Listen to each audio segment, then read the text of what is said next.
You're listening to The Metal Lens. Life, the universe, and everything from a metal point of view.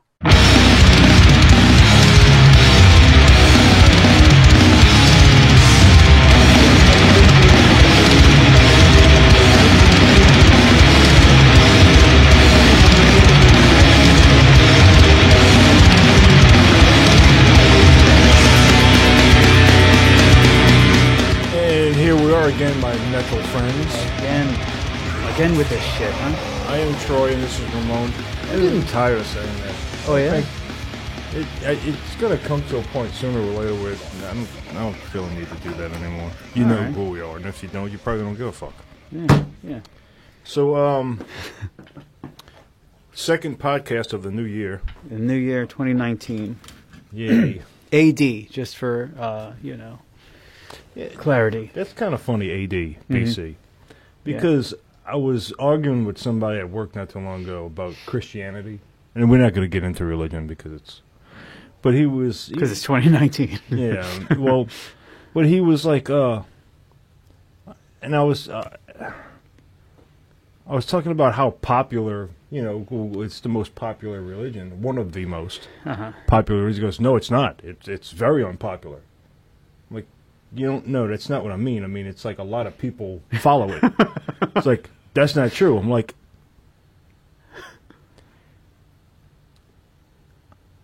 the calendar, the global calendar is revolved around his birth and death. Well, his birth, really, but... Right. Yeah, nobody gives a fuck. They just based the whole fucking calendar around this fucking... That's just... Yeah, but what did Jesus really do for me and you, huh? He gave us a calendar. Poppycock. We've got thousands of those hanging around history. We could have just chosen any one of them. Hey, you know what? Maybe it's time we switch. It's not 2019, it's, 62,841 or whatever. It's 14 billion. Or according to some religions, it's 2. My calendar starts with creation. The Big Bang Theory. That's when my calendar starts. 45 billion or 500, whatever the fuck it is. It's about, what, 1.5 billion, maybe? Yeah. My calendar begins with when I woke up this morning. Yeah. Because I live in the moment, man. So anyway. Yep. What have you got for us today? Good Lord. Well, I mean... aside from a whole lot of experience and a little bit of know-how, I've been doing some digging, and I'm afraid this is going to require a little bit of snap, crackle, and pop already this early in the show. Been wanting to revisit the topic of genetics for a while. Yay! Yeah, a few podcasts ago we covered the topic of CRISPR. Yes, CRISPR. Which, on the subject of genetic engineering. Which is not the setting on your toaster oven. No, it is not. Nor is it in a special drawer in your refrigerator. I put my buns in the CRISPR. No, I don't have everything prepared, so I don't remember. I don't know what CRISPR stands for, but it has something to do with well, fuck it, we'll fake it. Yeah, let's just say, hey, you know what? If you're looking at this on the internet, you can fucking damn well look it up. Yeah. Right? Google it. CRISPR. You can tell us how retarded we are in the comments below. Yeah, exactly. Or you could tell us that, we're completely off base and CRISPR is not at all what we're saying. Either way, we've got you hooked. This is what's known in the biz as a hook. Ah. My agent told me that. Dig the claws in, man. That's it. So this is how you get popular. All right, so news story. This actually came out. I retrieved this late last year, and we're talking about the Christian calendar last year. We're not talking about 2,700 years ago. Last year, okay, I'll just go ahead and read it for you. Scientists have confirmed a new DNA structure inside human cells. Human cells, you and me. Earlier this year, scientists identified the existence of a brand new DNA structure never before seen in living cells. That's right. It's not just the double helix. Don't you think that's odd that as much, I mean, there has to be a beginning and the end, or beginning to all discoveries and advancements, but wouldn't you think we would have known all of that? I mean, we've kind of been fucking around with DNA for a while now. Right. And especially the way we can map the genome now. Mm-hmm. And now we find something new. Still an ongoing this thing. New thing? Do they know? Prompted him to read on. The discovery of what's described as a twisted knot of DNA in living cells confirms our complex genetic code is crafted with more intricate symmetry than just the double helix structure everybody associates with DNA. Importantly, the forms these molecular variants take affect how our biology functions. This is here we go. So the double helix is that typical two spiral thing that you see. It looks like a spiral staircase. Like in the X-Men movies, and they have that thing with the little ladder that's like twisted like this. Yep. That's right. the double helix thing. A double helix. So, but apparently, there's more. There's more. When most of us think of DNA, we think of the double helix, said antibody therapeutics researcher Daniel Christ. No. Oh, no. Get that dude out of the lab. You don't belong here, sir. From the Garvan Institute of Medical Research in Australia, back in April when the discovery was made.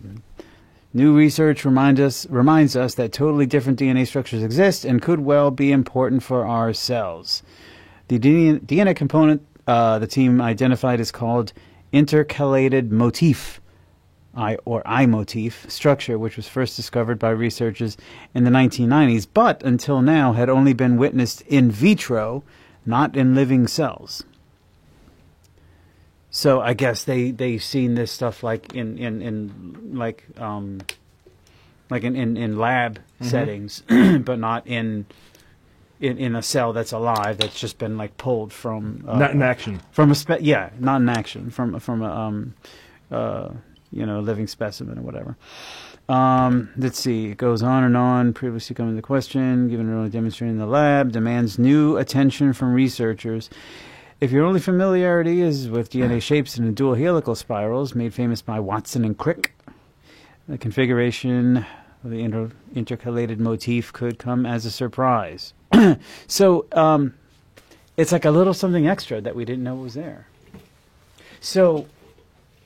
Okay, so what the fuck is it? Exactly. What the fuck is it? So they don't know. What is that little something extra for? Well, what does it do? How does it express itself? What does it mean? Here's a little something that I've just recently learned about DNA and chromosomes and everything. Uh-huh. And basically, you have the structure of the chromosomes, and at the or because that's I believe that's in every cell in your body.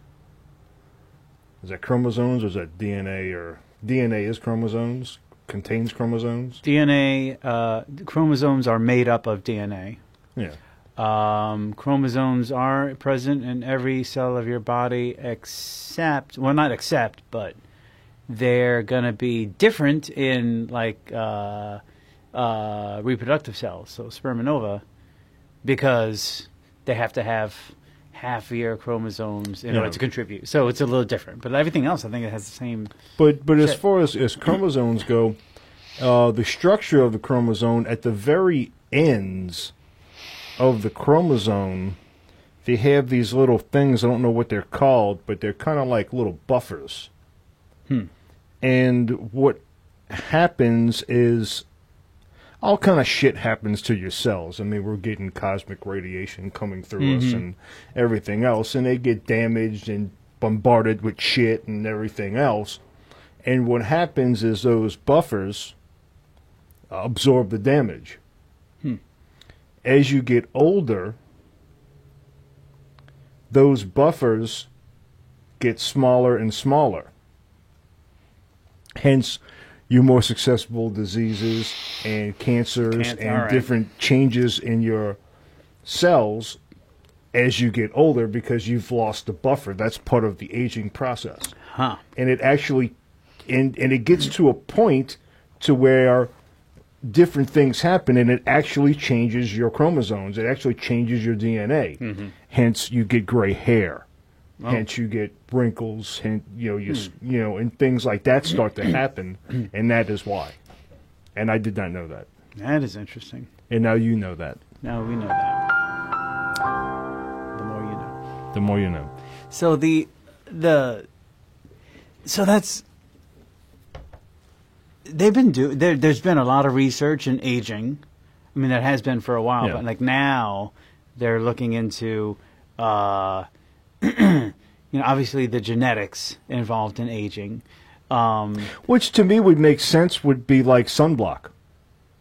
Sunblock. For your skin cells, because the less damage they take, the more damage they take, the more your fucking face looks like an old catcher's mitt. Okay. But because that buffer on those chromosomes have been worn away, whereas it's been more protected, your skin looks younger because you still have some life left on the actual in the cell. So what they're looking into now is like metabolic contributors to aging. You know what I mean? Like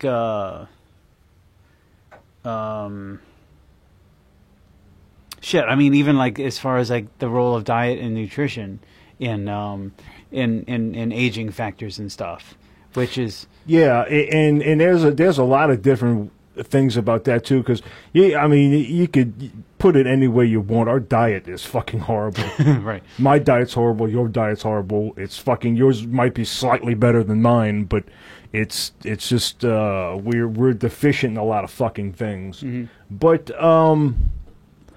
even so, it doesn't really change what still happens though, because you have superior athletes in every sports and stuff, and they take blood tests and they analyze it and they adjust your diet to what you're deficient in. And they get pretty scientific with diets. But they still get old, and when they get they're in their primes when they're about 25 to 35, and after that they're not in their prime anymore. And even all of that doesn't change that fact. They still get old and they still lose their edge. Sure. Just as I do. Right. Just as, with a shitty diet. Anybody does. Who doesn't have that kind of now, they may perform, of course they perform in their peak better. Yeah. But it doesn't change the end result. Yeah, and plus they're also like, putting more strain on their system. Well, yes. Because they're eating incredible, quantities of calories, and then also, they're consuming, but they're also expending a great deal of energy just by virtue of their work, right? And there's another thing too, that goes along with diet and longevity, especially because there's a lot of studies about this. Was calorie restrictive diets. Oh yeah. When you greatly restrict your calories, it kind of puts your body into a type of survival mode. I'm talking about going down to 800 to 1,000 calories a day, and that has shown a good bit of proof that will extend your lifespan. Well, dude, I'm glad you brought that up, because I've done a lot of research. Open parentheses, YouTube, close parentheses, about like a lot of fasting studies that they do. And so there's this process that I'm really interested in called autophagy. All right. Are you familiar with that? No. So autophagy is when you're at a caloric... Okay, so first of all, the research is fucking inconclusive. So of course. It's in its infancy, so take it with a grain of salt. So when you're in caloric restriction, and then some people argue when you're when you're completely like no calories for an extended period of time, right? So your body starts to eat itself. eat itself, but it's not going to like you're not going to start withering away immediately. We're just talking like, relatively short term periods of fasting. But what your body does, and this is why I'm interested in the DNA shit, is because it starts to consume itself at a microcellular level. Okay, so if you take your body, you break it down, you've got your cells. You take a cell, you break it down, you got these little organelles. You got things called mitochondria. Mitochondria are the things that are responsible for it's your energy production system, yes. right? All right. So what mitochondria start to do is, over time, they will start to well, that means they're wear and tear, just like any other cell, right? So what the process of autophagy is supposed to do is microcellular, that is shit within your cells, right? Whatever the junk is, okay, it starts to consume that. So it starts to slough off the unwanted stuff. Yes. Right? Yes. It starts to kill the unhealthy organelles, not even the unhealthy cells, the unhealthy fucking mitochondria, the unhealthy things that are inside your cells. People doing this. I didn't know what it was called, yes. Autophagy is what that is, And it's supposedly, according to, rat studies or mouse studies or whatever, it's supposed to at least halt, if not reverse, signs of aging.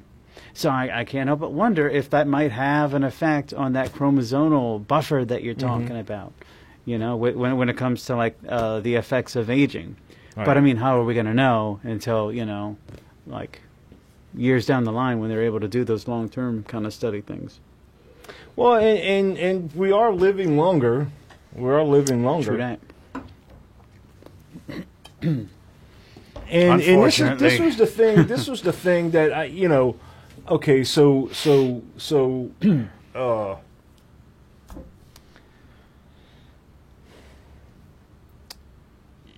lifespan continues to increase. A lot of people say, well, it's because of medical advancements. Granted, okay, but I think all in whole, people are just living longer, as opposed to 1,000 years ago.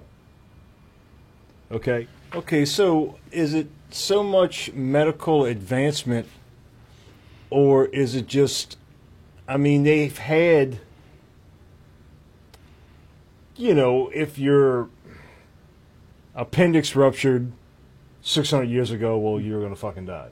Right. If that happened at 30, well, fuck you. But, I mean, they had unsanitary things and the plague and stuff like that that would shorten your lifespan. But I'm not, what I'm trying to get at is I'm not so sure that it's not just an effect of human evolution that we're living longer. Just so, in other words, it certainly isn't a fucking diet. I'm not buying that. So, in other words, it's our constitution is just like naturally getting stronger and better. If you ate, but I know how some people eat, you would have thought they would have died at 30, but they're fucking 80 now and they're still eating that way. Well, I don't know, man. I for the most part believe what you're saying about diet. I recently had a training, and I got to take this with a grain of salt. I don't want to take this too seriously, but I mean, somebody it was on eating disorders, and one of the presenters pointed out, like, look, like a lot of people really demonize the kind of diets that we have nowadays, but when you boil it down to like a cellular and a microcellular level, dude, like macronutrients, carbohydrates, proteins, lipids, fats, okay? That's pretty much what we're eating. And when your body breaks that shit down, that's pretty much what you're getting. Whether it's from a cheeseburger, or whether it's from a steak and potatoes, or whether it's from like, a salad with garbanzo beans or anything. And we garbanzo beans. We might be that's the first thing I came up with in my head that has protein in it. I don't eat them, but I like to say it. All right, so it does sound kind of festive. Garbanzo! So like, at the end of the day, your body doesn't really care that much. Once it's digested, it pretty much breaks it down to the constituent components, and it uses it. Now, of course, who the fuck knows, because we're only just finding out about an extra bunch of DNA or a bunch of, shit in our DNA. So, like, who knows what we're going to find out about. Any names, but I know a certain person, and they're 70 years old, all right, and they haven't been on any medications their entire fucking life. So it's not like, well, they have little medications here and there that help you along the way that extend your life. They've never been on any medications their entire life until now, and it's not very many now, and he's 70. He's 70. And he eats like a fucking 8-year-old, Does he eat dinosaur-shaped chicken nuggets? Fine. Sure. And goldfish? Yeah, and fucking Fruity Pebble fucking cereal and fucking, So, and then, but you're, man, it's so fucking weird. Because there's always going to be a George Burns. Well, sure. Any kind of argument about, like, whatever kind of health thing that you're talking about. Sure, but I just think in general, I just think it's part of our evolutionary process to live longer. So I love the fact you brought that up, because the same presenter that I was just referring to also put it out there, like, you know what?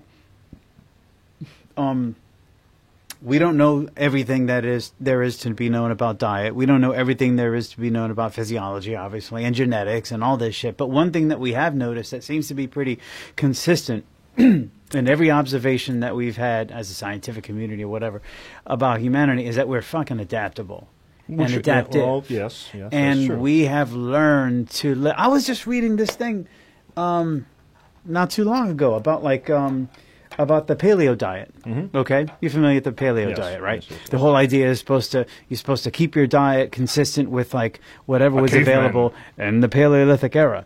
And the thing that I read though was an argument like that's practically meaningless, because what was available to you in the Paleolithic era in, like, say, Northern Europe was completely fucking different to what was available to you in, say, like the Mediterranean or like at least that region, because I don't even know if the fucking Mediterranean Sea was around in the Paleolithic era. You geologists, you can go ahead and comment below about whether or not the Mediterranean Sea was a thing during the Paleolithic era. But anyway, the point is, they're like, you got this part of the world and this part of the world and this part of the world, and then according to the evidence that they showed, their fucking diets were pretty goddamn different. Around that time of whatever that period of the earth. So, and they survived, and they survived, and they survived, and they thrived, and they thrived, and thrived. So it just kind of makes me think. I don't know if there's anything about like what one person's understanding of the Paleolithic diet really is per se, or if it's really a matter of like that adaptive, the fact that we can fucking still survive on Twinkies, off of Twinkies or garbanzo beans, or steak and potato or whatever. That the fact that we are able to do that, I think that's probably in lines of what you're talking about. And I'm curious to see what they show in research, in the near future. And we overcome. We adapt and we overcome. And you know what? I've been drinking this shit for a good penny. Fuck you, death. I can live on Twinkies and whiskey. And beer. And live to 70. Ha! But, and that's always been a constant back and forth. Eggs are good for you. Eggs are bad for you. Eggs are good for you again. And they, butter was horrible for you. Right. And then they came out with fucking oleo or margarine. Oh, God, yeah. And then they realized margarine was like one molecule away from a fucking Frisbee. It's basically plastic. Right. If you change one fucking molecule, it's plastic. Really? If you put that shit on a fucking outside, flies won't even go. They don't even recognize it as food. And we were slathering that shit all over everything. So you can look at it two ways, You can look at it as like, you know what? Okay, yes, we are. And if we kept doing that, we could probably just live on plastic. We could just eat a fucking plastic bottle. Hey, you know what? Maybe, remember that George Carlin thing? Yeah. Plastic. Asshole. What does the Earth need humanity for anyway? They just need plastic because he wasn't able to do it on its own. It didn't know how to make it. It didn't know how to make it. But if what you're saying is true and that whole adaptive idea is true, maybe we could learn eventually to eat plant. I'm just saying. I don't know. Hey, you know what? Maybe that's what that extra piece of DNA is for. Yeah. And, I mean, like, you look at, like, horses and cows and stuff. I mean, they eat grass and hay. Yeah. And it's a horrible, if you look at it, it's a horrible thing for them to eat. Yeah. Because they have to consume tons of it. Because they get very little nutritional value out of it. Well, they have to digest it 4 times. And they That's still don't really truly digest it. Even in cow shit and dog and horse shit, you'll see pieces of hay in it. Well, I think it's because of fiber content, huh? Yeah, and they, it's a horrible thing that they could really find something better to eat, but they did it. Yeah, and that's the reason cows exist, is because they're able to eat that stuff. And boy, are they tasty. Oh, dude, I just had some brisket today. Yeah. Dude, I put a 15-pounder on for the last weekend. Mm-hmm. Oh yeah, speaking for of the game, who dat, motherfuckers? Who dat? 'Cause guess what, Atlanta?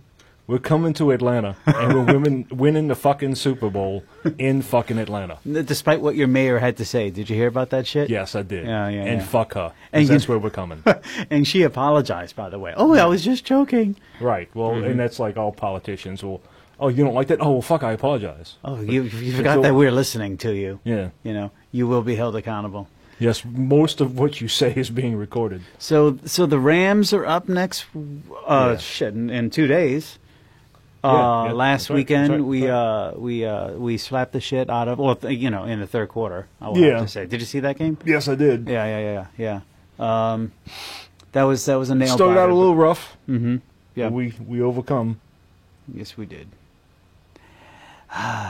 The dome, baby. What would be in that number?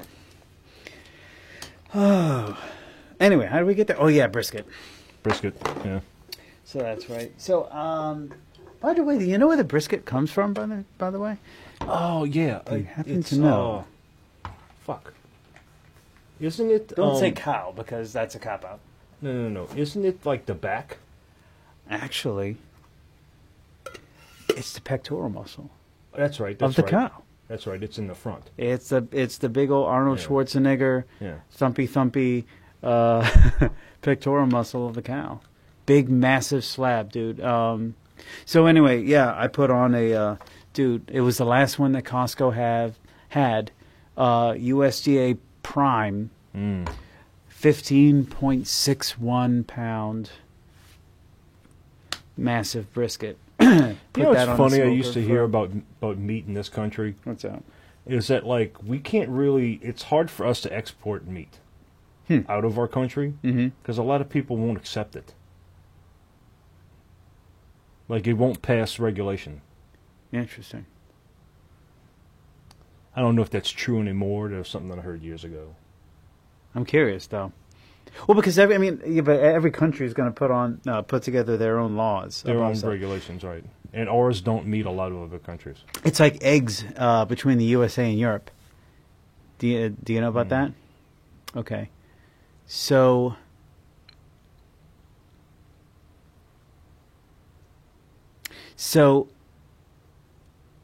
in the United States, I'm trying to get this. It's either Europe.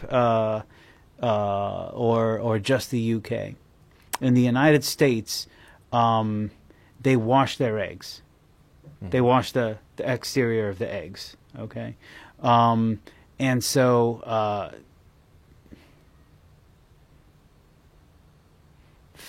just had it, but I completely lost it. There's a difference between eggs are produced in the U.S. and the UK. Okay, and well, they don't all come out white like that. It doesn't have anything to do with the color. It has to do with like the bacteria, the bacteria on the outside of the egg. Yeah. I'm gonna do some editing here, Troy. What do you say about that? Because now I'm not gonna let this one go, buddy. Eggs, U.S. versus U.K. Eggs. No, I'm not talking about the Cadbury cream egg either. British versus American eggs. Okay. Oh, okay. Yeah.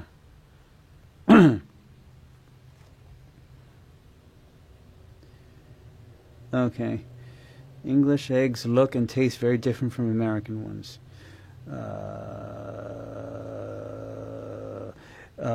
English eggs are so different than American ones that American eggs would actually be illegal in the UK or anywhere in the European Union, and vice versa. The first distinction is that in the U.S., eggs must be washed in order to be sold commercially. It must be washed, all right? In the UK, however, grade A eggs, the kind sold in supermarkets, must not be cleaned. Okay? They cannot wash the eggs. So I was on the right track, but I just couldn't remember the point. This is why you might purchase eggs with a little bit of grit and an occasional feather when you're in the UK. The idea behind the no-wash mandate is that it will encourage good cultivation on farms.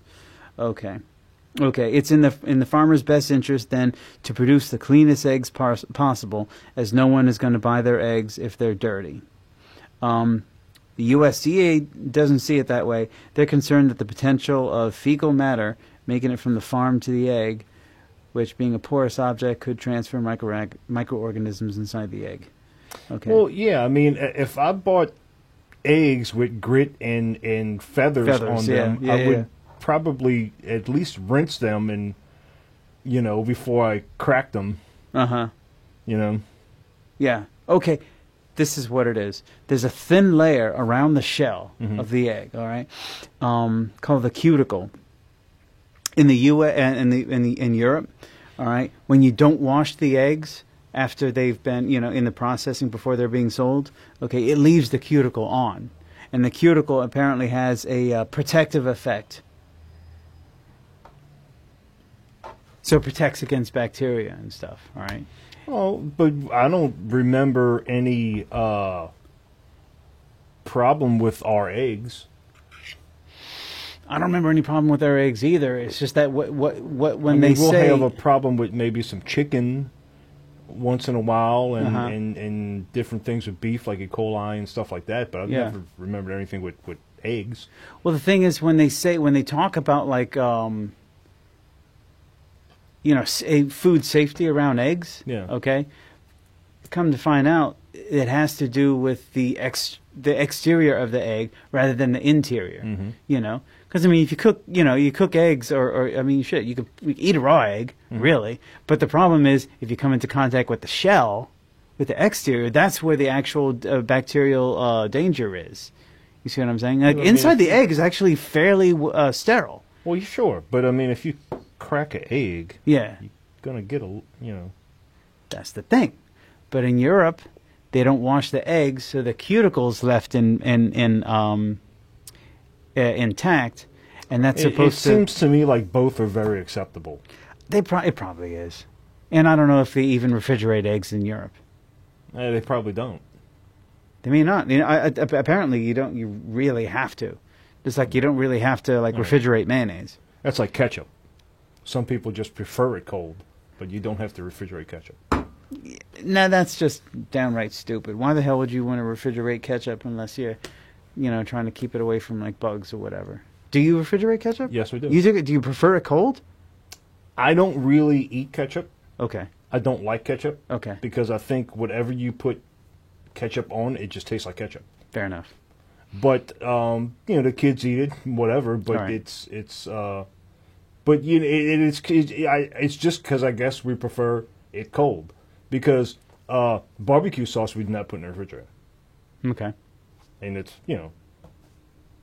relatively the same. More or less, yeah. A lot of vinegar. I mean, I figure if it's got high vinegar content, you don't really have to worry about it. It's just a preference thing. It's not for any reason like, the ketchup's going to go bad. Right. It's not that. Okay, fair enough. I guess we just prefer cold. So, it is about that time. Dealing with old equipment here, folks. Holy shit. Technical that interface is probably 15 years old. So let's speculate, Troy. Okay. I mean, I'm no Daniel Christ, but you think You think you know a guy. You know, you think you know the entire, like, what our genes are for. You think you know what, like, the genetic makeup, or like the basics, and then you find this extra bit of like genetic material in human cells, living human cells. All right, extra bit. If everything else is accounted for, where does this extra go? What is it for? What is its purpose? What the hell? Like I said, let's speculate. I mean, well, what? And that kind of interests me because It interests me too. That's why I fucking dug this shit I tend up. to kind of get deep with it. Like, does that happen to other animals? Do other animals have hidden DNA that we don't know about? Are we unique in that sense? I mean, I would certainly look at crocodiles and alligators because they've been around for a long time. Oh, that's true. Yep. But yeah, I mean, we're such a unique, incredible species on the planet. Yep.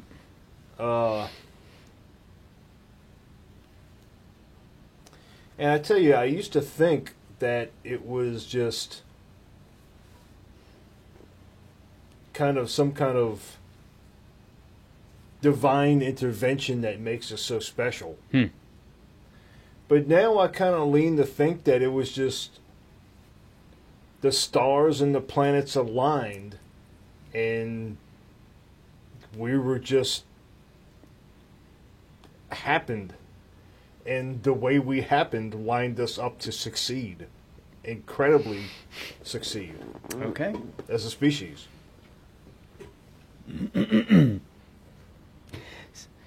And so this little twisted knot of DNA Right. that we just found out, and I mean, no other species on our planet is even anywhere remotely close to do what we do. Mm-hmm. And it's not a surprise to me. It's almost not a surprise that we find, and you got to ask of what the future might hold and what might it bring. Yep. And fuck, I mean, who knows? I mean, we're still kind of contemplating on what the fuck our appendix was ever for. Right. Yep. Yeah. So. All right, so yeah, there's there's some interesting discussion going on out there about like what you brought up about the fine tuning of the universe. Not even just to allow human beings to like have thrived the way that we have thrived, right? Yeah. And okay, I say thrive, but I will also point out like. All right, so, evolutionary biologists and geologists, go ahead and throw in your 2 cents. But like, so here's the all right, the let's just say this represents just the duration of the planet Earth after having cooled and solidified. Okay. Oh, fuck it. Let's just say this is Earth after it has liquid water on its surface. Okay. Then you've got the so this represents the entire time span from the beginning up until today. Okay. So here's all life on Earth. Okay. All life. Like the beginning of life, okay? And we're talking about like whatever. Amoebas and shit. Amoebas and algae and like, photosynthetic shit. Okay, and now we've got like non-photosynthetic life, right? So whatever the hell that was, like proto-dinosaurs and dinosaurs and stuff like that. And then you've got mammals, and then you've got us. Yeah.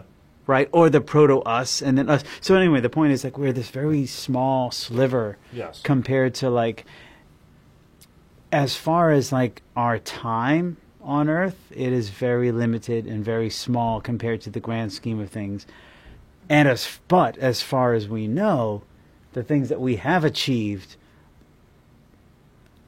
I'm pretty sure there's no evidence that there was any dinosaur cities or any fucking, proto-shrew, mammal civilizations and nuclear power plant or anything like that. Right. You know what I mean? So yeah, we achieved a great deal in a very small period of time. Very small. So that makes us feel like we're special, right? Because of what we've done.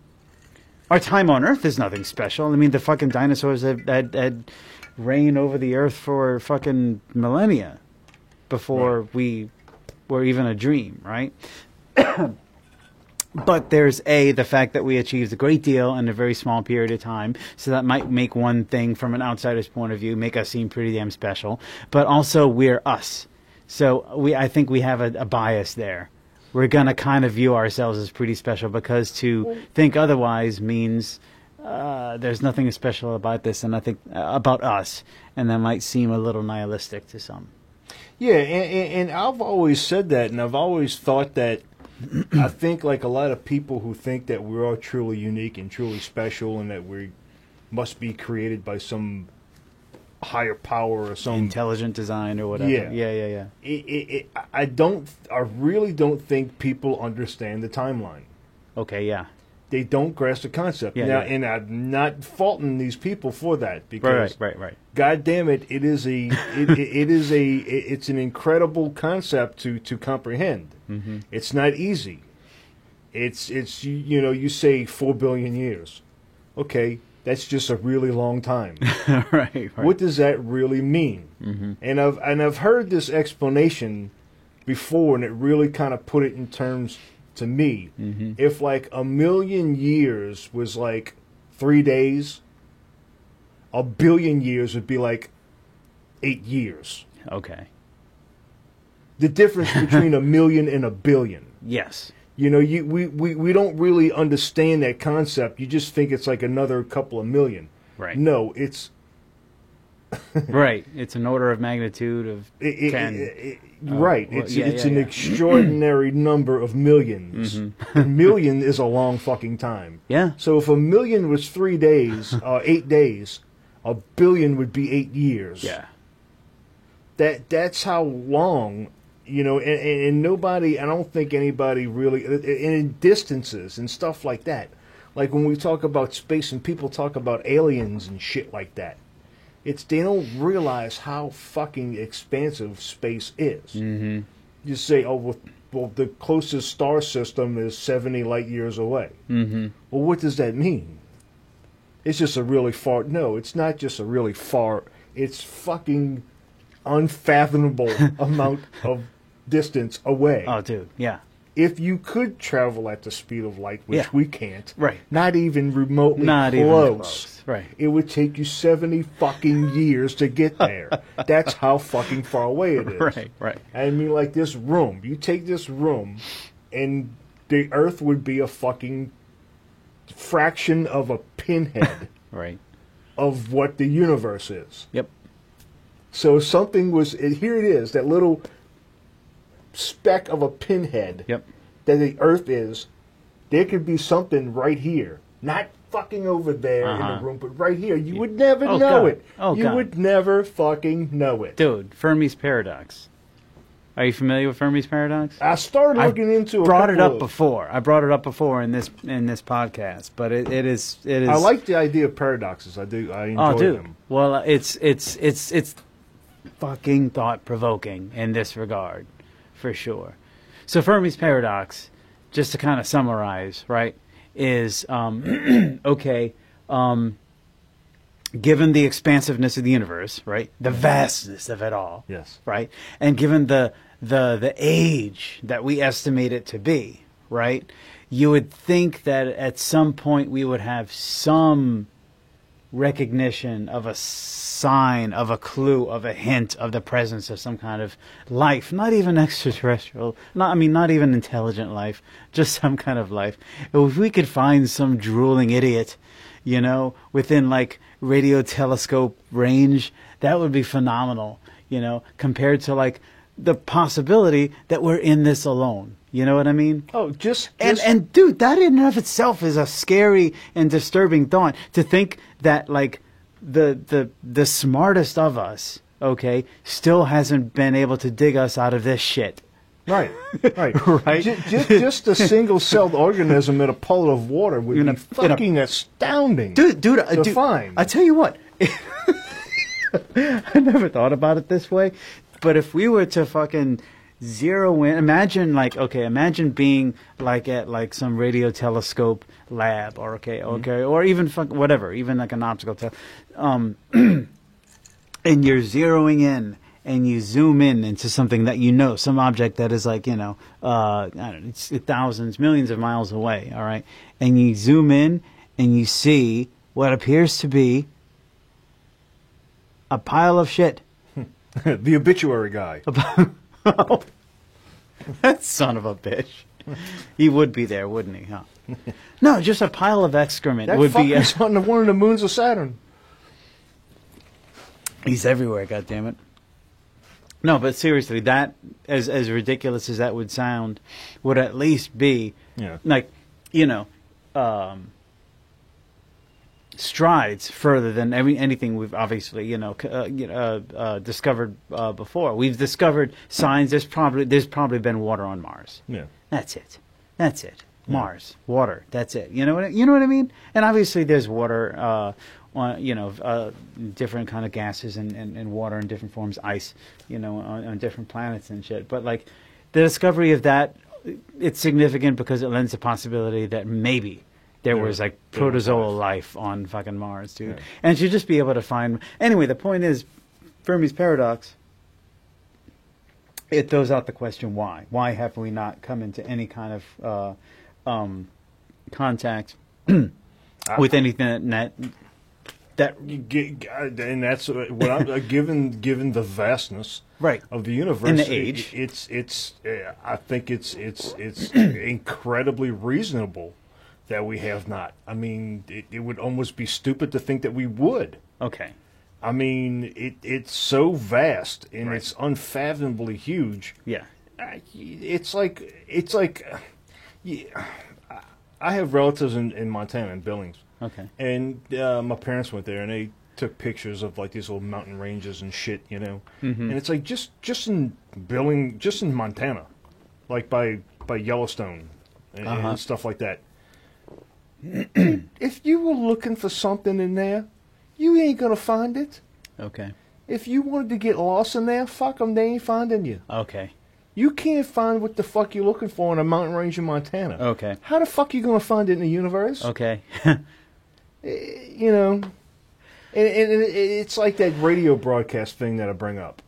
Uh-huh. If you take that little pick of a pinhead that we are. Yeah. And then slightly bigger is the sphere in which we are emitting radio waves. Mm-hmm. Okay. It's not reaching anything. And throw in the fact that even if we could bounce radio waves to the fucking edge of the fucking universe, what's to say that whatever else is out there would even know what it is? So, and we've only been broadcasting radio waves. What was it? The 60s? Well, radio? No, I mean we've been throwing them out since like the 30s, 40s. Okay, something like that. 40s. So the 30s or 40s. I mean, come on, people. What's to say in the 20s or in the 1600s? All right. Extraterrestrial life was bouncing radio waves. Well, we didn't know what the fuck they were. Okay. It's such a long shot. It's such a All complete fucking long shot. I don't even know why anybody. Well, why haven't they responded? Get real. Well, that's one aspect of the paradox. That's one aspect. That's one explanation for why. Okay, the paradox comes down to like the vastness and also the age. Okay, like why have we received nothing? Okay. And if somebody's done the numbers, somebody's crunched and done the computations and said that at this point, we've neither been there's been no evidence of a visit, nothing conclusive anyway.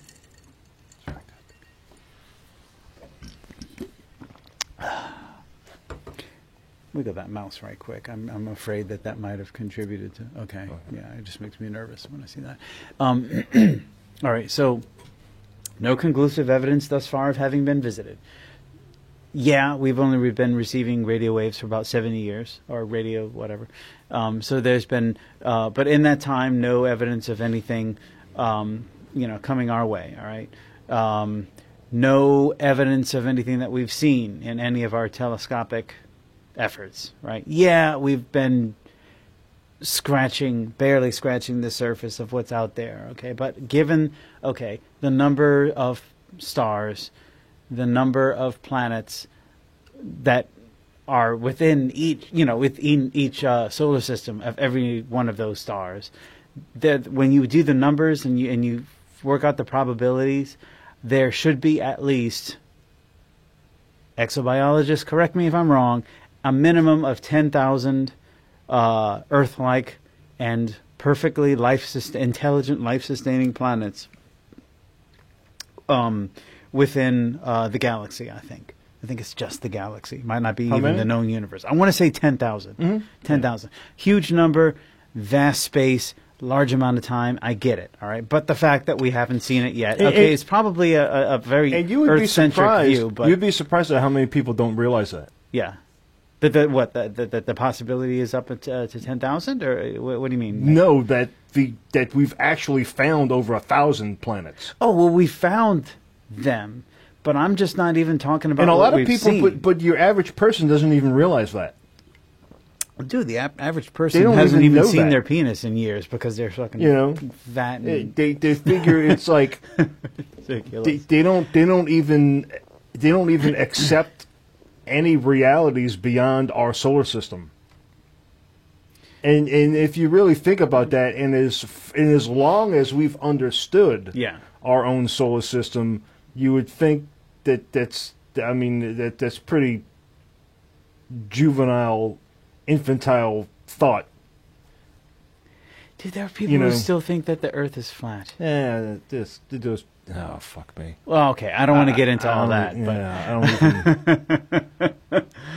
I don't know how stupid you gotta fucking be, but. Well, I don't think it's a matter of stupid, dude. I think it's a matter of just, like, wanting to fucking believe in something so outlandish. Yes. It's not rational thought. No. It's not. No. It's entirely emotionally driven and ridiculous. So it's just to be on YouTube.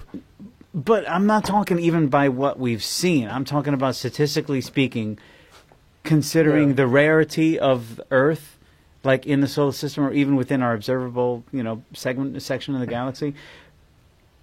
If you take that and average that out, there should be at least 10,000 Earths out there that have the exact right conditions, that have the right thing, and they're not here. The Goldilocks zone. The Goldilocks zone, exactly. But I think there's also a preconceived notion that everyone believes that if there is other life out there, it's way more advanced than us. I don't know why we have that preconceived notion. That's what I'm saying. Even if we zeroed in, if there is, it may not be. Even if we zeroed in and found a pile of shit on Alpha Centauri, that would at least be evidence of, like, there's something alive out there. Right. Stupid though it may be. But I mean, even that would be earth-changing and kind of thought-provoking, at least for you and me. Well, dude, I mean, a single-celled amoeba in a puddle of water on a distant planet would blow my fucking mind apart. Dude, I mean, that would redefine what life is all about. That is fucking life, and that's how our life started. Yep. Just a bunch of chemicals in a pile of sludge. That would absolutely flip the entire scientific world on its ear. Now, the scary thing about the Fermi paradox, though, is the possible explanations as to why we haven't seen any evidence, okay? Yeah. And you've already pointed out, okay, it's just so vast. Any life that's intelligent enough to reach out is just too far away for them to even hurt us or for us to have hurt them, right? Okay, fair enough. All right, what's the other possibilities? That we are indeed unique, okay? So what would make us indeed unique? Probably not that there's something super special about our solar system. Probably not. Dude. No. Vast is the universe, age of the universe? No, fuck no. Sometimes lightning strikes twice. No, there's positively nothing special about us inside of our solar system because we are made of our solar system. Yeah. we're made of carbon, hydrogen, oxygen, nitrogen, Yeah, pretty straight up. maybe a little helium here and there. But if we were made of some rare if we were made of an isotope of Bismarck and bismuth or fucking or something like that, right. and that was not found all over our solar system, then yes, we would be that something would be unique. kind of interesting. But yeah, we're not. Right. We're made of exactly what we should be made Pretty out of. much the most common. We're made of the most common things Hydrogen. you find in any star in our solar system. So yeah. So then, and like you said, like there's been plenty of Earth-like planets already been discovered. Yes. Right. Okay. Yeah. So what bothers me is the Great Filter idea. Okay. The Great Filter idea is that there is some property of the universe or of nature or something whereby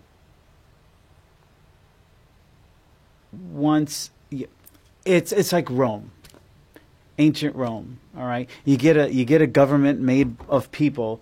And you try to expand that to a sufficient size and level of complexity, it's doomed to fail. Mm-hmm. Okay, the Great Filter applies to an entire planet's worth of civilization. Once you get big enough, just because of the laws of physics alone, let alone fucking sociology and psychology and all the other things and technology and all that shit, it's just inevitably going to fall apart and just destroy itself. Okay, thus the fate of any intelligent society. That's part of the Great Filter idea. So that means, that suggests either that filter, if it does exist, either we're the first to surpass that filter, okay, or we haven't reached it yet. We haven't reached the filter yet. Yeah. which is, I think, something that fucking Stephen Hawking was worried about, you know, because and there's a lot of really smart people who are saying we're pretty much heading in the direction of like blowing ourselves up. And we can really segue into metal at this point because, goddamn, right. pretty much any one of the TION bands that we've been listening to kind of encompass any of the scenarios that we were talking about here. You know, suffocation, whatever. And along with that, I mean, we've always had this fascination or this fantasy and this imagination of parallel universes and multi-dimensions and what that would be. Like there's a parallel me somewhere. Right. You know, and we've always, for a long time now, for a long time, since like the 20s, 30s, 40s, we've always had this fascination that ever since Albert Einstein, where you can rip a hole in space and what's on the other side. Yeah. Oh, that's another dimension. Yeah. It's a parallel dimension. It's just like us, but a little different, a little weirder. You know, I mean, why comic books had a whole fucking the Bizarro universe. It was just like ours. They had a Bizarro Superman, and not, you know, it's a parallel universe. Mm-hmm. But as far as paradoxes are concerned, I really want to start getting into more paradoxes because I find them fascinating. And one of them was, I don't remember the name of the paradox, but it was something along the lines, let me see if I can get this correct, of the time travel paradox. Yeah. Like if you, like Back to the Future. Right. Okay? If you traveled back in time and killed or prevent your parents from meeting, you would cease to exist in the future. So if you ceased to exist in the future, you wouldn't be able to go back and prevent your parents from meeting. Mm-hmm. And that's a paradox. Right.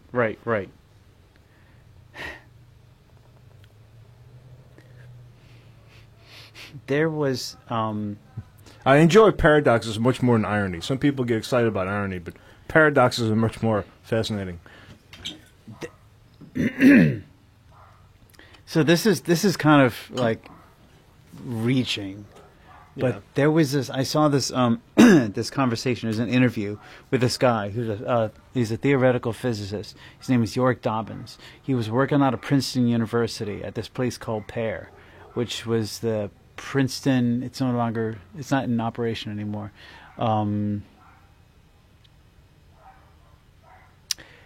Princeton Engineering Anomalies Research, I think is what it stood for. All right. So these guys, it was a few psychologists. Most of them were physics and engineers. He was in charge of like the research and the whatever, the fucking experimental design dude. That's what he did. So anyway, he was talking about this model, and I'm pretty sure this wasn't really demonstrated, but it had to do with time travel. Okay, so according to the model that they followed, all right, and this is all speculative and theoretical and shit. All right, so they would have this mathematical model where if you you create a wormhole that creates shifts something in time, all right, or time and space. You go into the wormhole, you reappear in the past. All right. So in other words, it's fucking Friday. I walk into the wormhole. I reappear the previous Monday. So in other words, it's a connection to the time in the past, right? So, so mathematically speaking, and according to these models that they were kind of like fucking around with, they set up this situation where they took like a projectile or whatever, okay, and they they launched it into a wormhole, okay, and they the wormhole was set up so that you enter the wormhole like a billiard ball, right? Hit the white ball, it goes into a hole or a pocket or whatever. It comes out, okay, in just the right time frame and trajectory, okay, so that it, in the past, comes out before it's hit, knocks itself and prevents itself from going into the wormhole in the first place. Okay, you see what I'm saying? Paradox, right there. Yeah. That's a pure paradox, according to the way that this dude was. So they ran it in a computer simulation, right? So what they did was they knocked the projectile. Okay, what happened was, in this model, the projectile itself did in fact emerge prior in time, but it struck it not quite in the right angle as it should have. In other words, it hit itself in a way that knocked it off trajectory and prevented itself from entering the wormhole in the first place, thus preventing the paradox. Okay? So it mathematically speaking, this simulation ran itself in a way almost as if some intelligence came in and said, "This is a violation of can't do this. Logic and physics. Yeah. I'm going to prevent this from happening." But that obviously wasn't the case. It was just math and physical models. I think it has been. I have to look it up, but I do believe it is theoretically possible to travel into the future. Yeah, I'm doing it right now. Well, I mean, Obviously, but I mean, I'm playing. But yeah, I know. but I think you can do that with space travel, I with heard the same normal thing. space travel, but you cannot travel into the past. It has to do with time dilation. Yes. The faster you travel, as you approach the speed of light,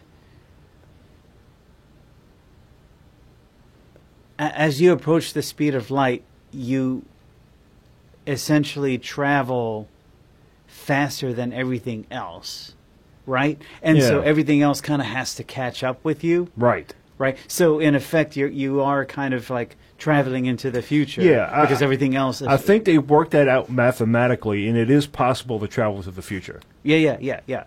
Faster than the normal flow of future, Yes. or flow of time, or whatever. But yeah, you can't reverse it Right. You can't reverse it. according to whatever theoretical models or math or science, whatever. And that was the interesting thing, because I think I've brought this up before, is, and a lot of people may not know this, but the way Einstein really developed his theory of the relativity of space and time. Yeah.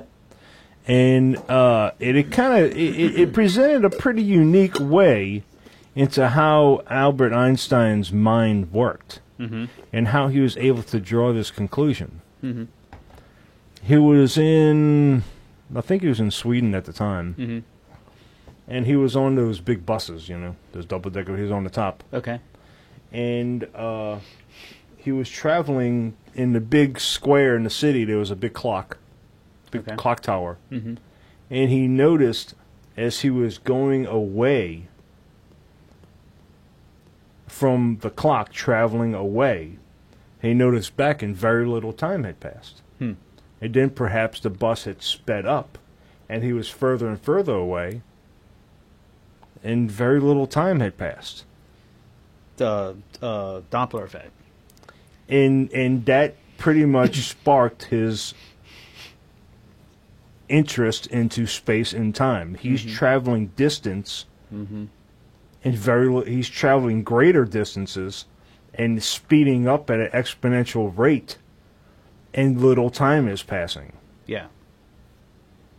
So, and depending on the speed that he went, he could go faster and he could travel this distance in this amount of time, or he can travel this distance in the same amount of time. And that's what sparked his mind into the theory of space and time. Plus, the fact that it's all relative. That's why it's called theory of relativity. Relative to your point of reference. Your point of... So, like, if it's like the same thing. You ever seen that video of, like, there's like a truck, okay?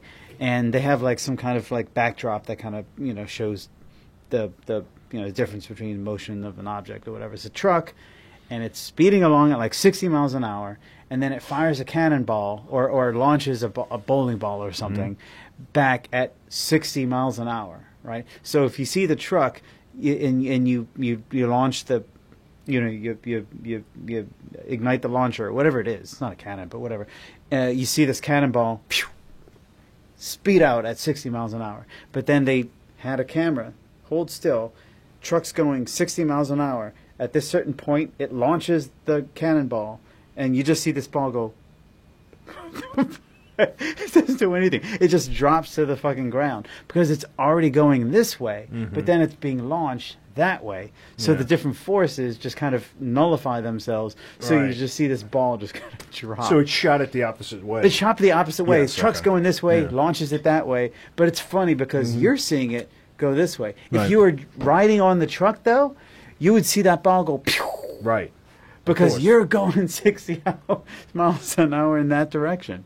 It's crazy, but it's all relative to, and oh my God, let's not even get into the whole quantum physics. It's like when you're sitting at a red light, and the car next to you moves, and you like mash the brake more, right? Thinking that you moved, but oh no, fuck, that wasn't me. Oh right, right. Perception, relativity, man, it's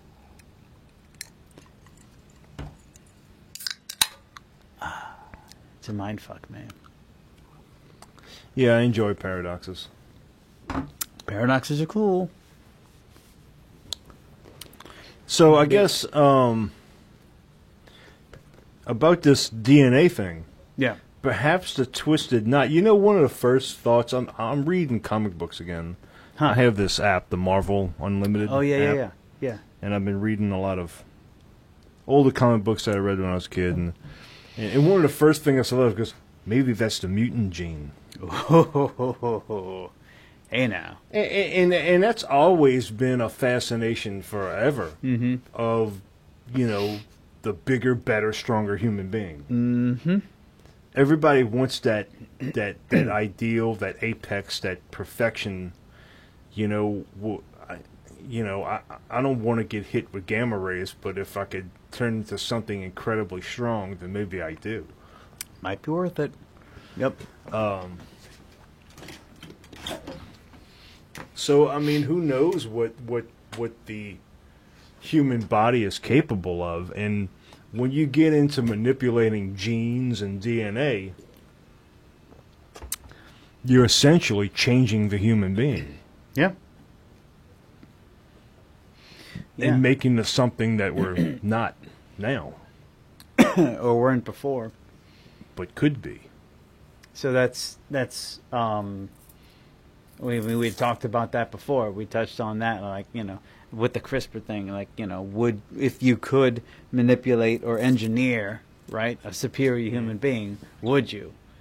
And to where do you draw the line between, okay, I'm going to engineer a person so that they're less susceptible to cancer or whatever, you know, viruses, whatever. But that is not the first thing we would do. The first thing we would do is we would try to weaponize it. Oh, that's right. Because that's what we do. Yep. We, you know, any new type of technology is either can we fuck it or can we fight wars with it. I mean, look at AI. Can we make soldiers out of it, or can we make sex robots out of it? Other than that, you know, do what you want, but that's the two things. We want to make soldiers or sex robots. Well, I haven't seen a whole lot of sex robots on the news lately, so I'm assuming that it's going into the they're out there. Oh no, they're steadily working on that shit. Sex robots? Oh fuck. Really? Yes. Oh yes. Do you have inside information that I'm not privy to here, Troy? Oh no, but they've been doing that.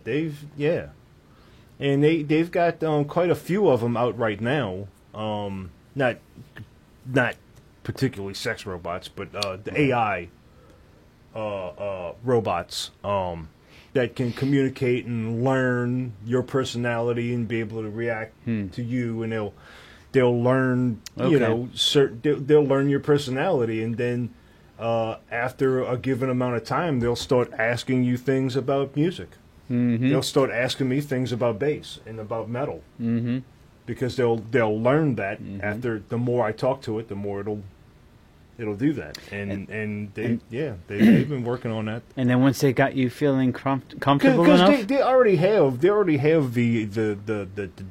life dolls, you know, the sex dolls. They're, you know, they and some of them do automate, but they're not you know.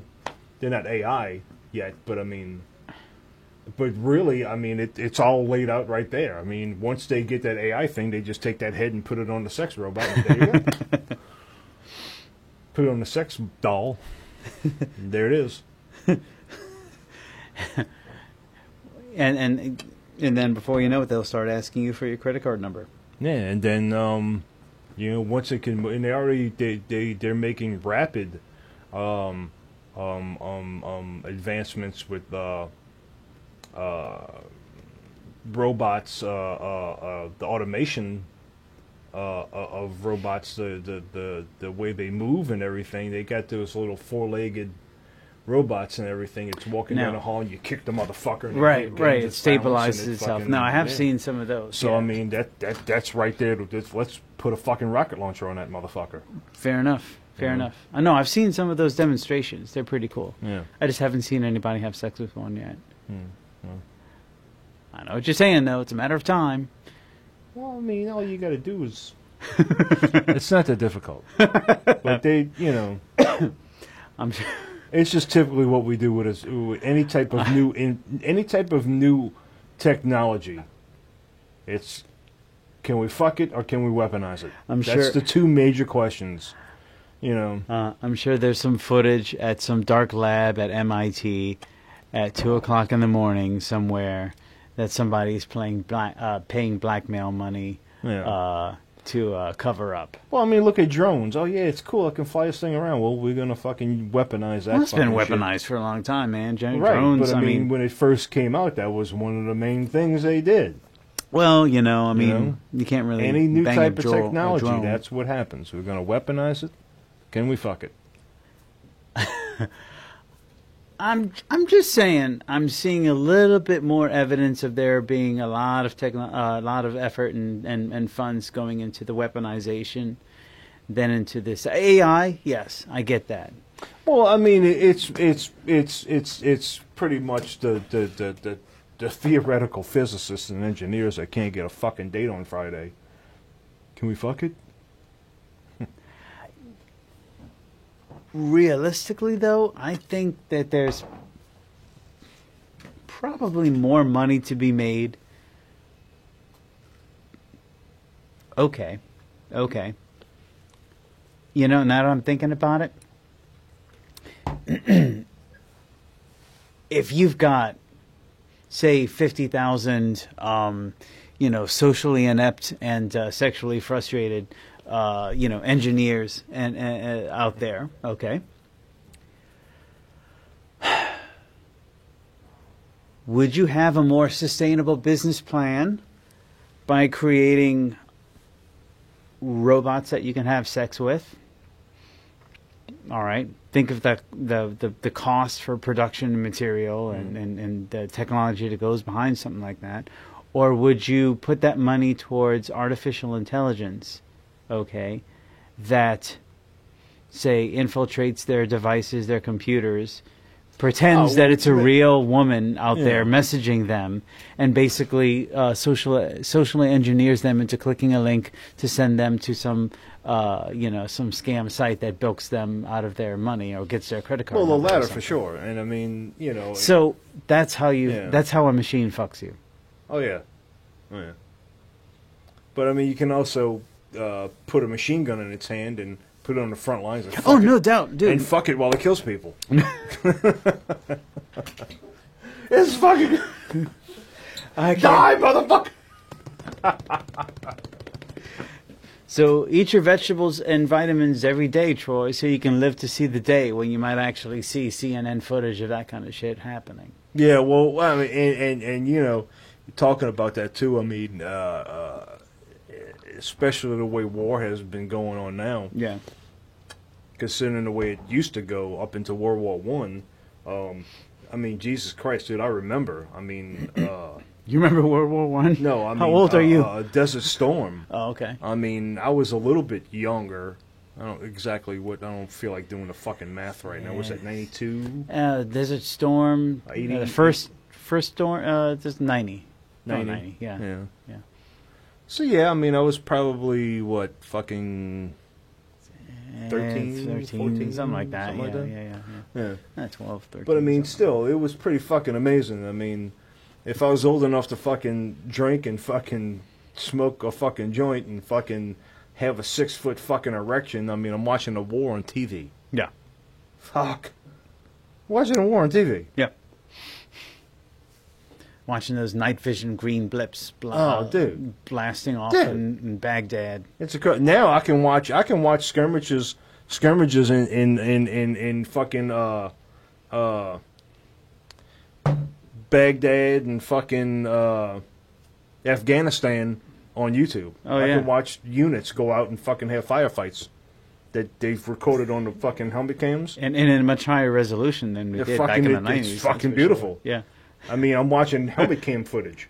Oh, yeah. Like a GoPro on a fucking... GoPro technology. GoPro on a fucking desert fatigue fucking helmet fucking shooting fucking... Fantastic. That's right. Did you watch the neutron bombs go off?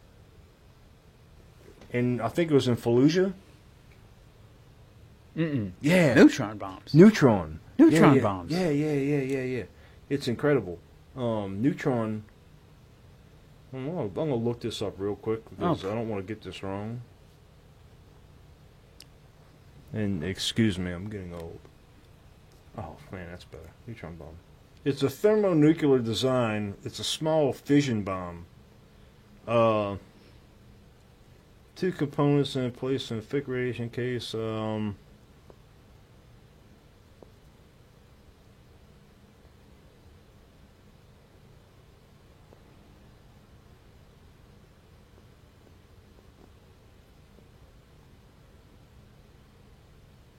The burst of neutrons created in the thermonuclear reaction is then free to escape the bomb, outpacing the physical explosion.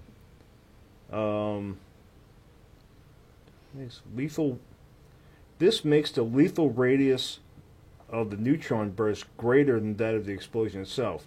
Since the neutrons disappear from the environment rapidly, such a burst over an enemy column would kill the crews and leave the area able to be quickly reoccupied. Gotcha. Neutron radiation.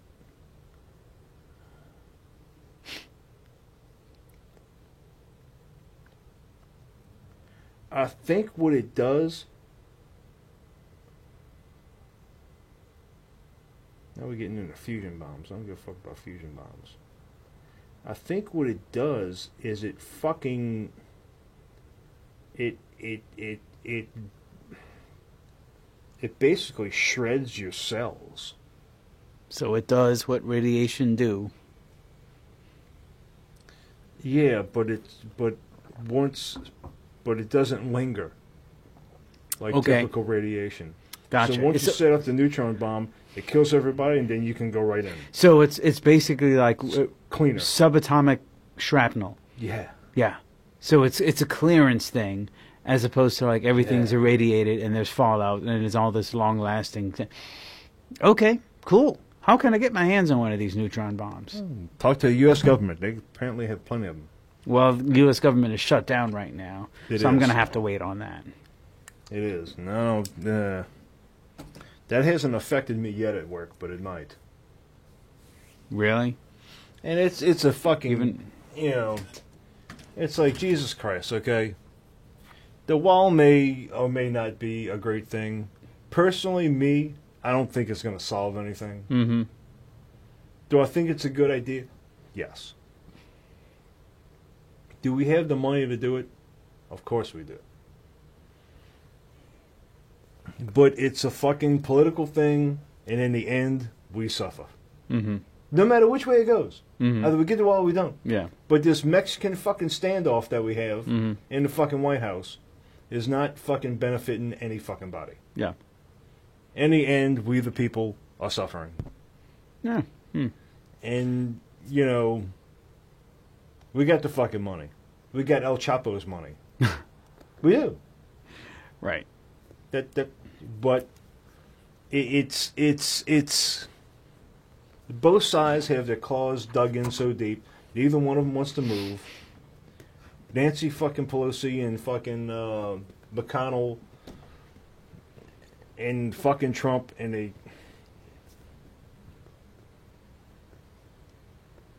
I don't see this as good for the American people at any aspect. Mm-hmm. Either the wall goes up or it doesn't. Yeah. The point is they don't want him to fulfill yet another campaign promise because that's worse for them. And that's what it's about. They don't give a fuck about us. Mm-hmm. They don't care if it's good for us or bad for us. They just don't want him to have another victory to get reelected. That's what it's all about. That's what it's about. It's not about really fucking immigration or fucking whatever. It's... But we shall not talk about such things. Let us not. Because they make us angry. Mm-hmm. There's no room for that. No. Not on a metal podcast. No. No. We have more constructive ways of releasing our aggression. So, Troy. Yes? I'm looking forward to some interesting outro music for this episode. I suggest that we start mixing it in pretty soon. Imminently, in fact. As in right now? As in right now. See you later, folks. Until next time. Buenos Aires, everybody.